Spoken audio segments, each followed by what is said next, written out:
All right, breaking news this morning. A massive fire at one of Michigan's biggest car dealerships. Authorities were called to Sundance Chevrolet in Grand Ledge late last night for a fire at the used car building. We're going to go straight to Clayton Cummins this morning, who was the first reporter on scene last night. Clayton, what can you tell us this morning? Across mid-Michigan hit the polls yesterday to vote on several school bonds and millages. Let's go ahead and take a look at some of those results this morning. Starting in East Lansing, voters narrowly approve a nearly $94 million school bond. 51% of voters said yes, 49% said no. That's just a difference of 145 votes. The bond will fund the construction of 5 brand new elementary schools as well as renovations at Red Cedar Elementary. Construction should be finished by 2021. The bond will increase the tax bill on a $100,000 home by $90 per year. And in Hazlet, passing with a wider margin, a non-homestead millage renewal for Hazlet Public Schools. 85% of voters said yes to the millage renewal. The proposal will cost the owner of a $100,000 home property about $1,800 per year more. The case against former MSU gymnastics doctor Larry Nassar continues this morning. Several women accusing him of sexual assault will testify during his preliminary exam in Ingham County today. The hearing began on May 12th when Rachel Denhollander testified that Nassar assaulted her during a medical exam. The hearing will decide whether there's enough evidence to send the case to trial for 15 charges in Ingham County. Nassar is facing more than 20 sexual assault charges overall for allegedly abusing girls and young women during their treatment. The Holt resident is also facing federal child pornography charges. Nassar has pled not guilty to all charges against him. Well, it's a parent's worst nightmare, your child struggling for air, drowning. According to the Center for Disease Control and Prevention, for every child who dies from drowning, another 5 receive emergency department care for non-fatal submergent injuries. Kristen is live in Okemos with a few safety tips that could save your child's life.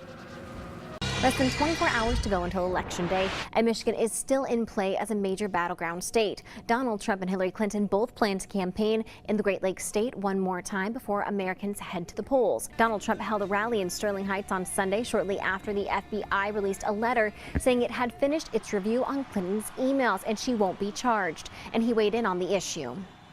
Hillary Clinton is guilty. She knows it. The FBI knows it. The people know it. And now it's up to the American people to deliver justice at the ballot box on November 8th.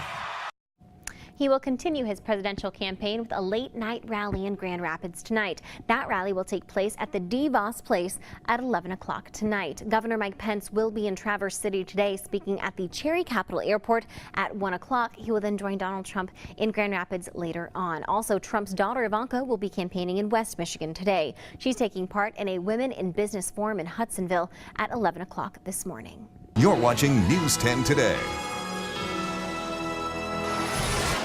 A plane crash in Allegan County brought a 6th grade field trip to a scary end. Officials received a call around 1 p.m. about a plane crash at the Plainwell Airport.